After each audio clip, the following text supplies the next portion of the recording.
Here's a tutorial for not only how to do this lift, but also how to set up the equipment, because it can be a little tricky when you're learning. So start by finding your hex barbell. It's a 45-pound bar. Hold it like a suitcase and carry it over to your spot.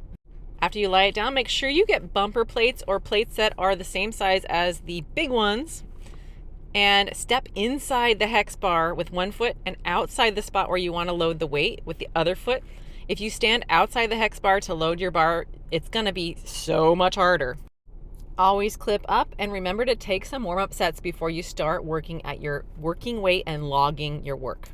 Here's your lifting tutorial. Step inside the bar at a hip width stance with your rib cage exhaled into alignment with your hips. Then grasp the bar, inhale to brace, pull yourself into a nice wedge with chest leading, face up, and then push the floor away.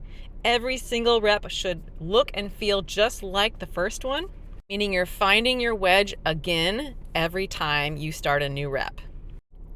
Also, yes, this lift is a hinge, so it's focusing on the back body, but you may feel a lot of push work. If you've used a barbell to deadlift, it's going to feel a lot more upright and squatty, and that's okay. When you unload, same technique. Step into the middle, and here's a nice trick.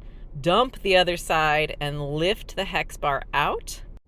Put everything back the way you found it. Don't get the bar stuck in the rack if you have to re-rack. Make sure the handles face out, and that's a wrap.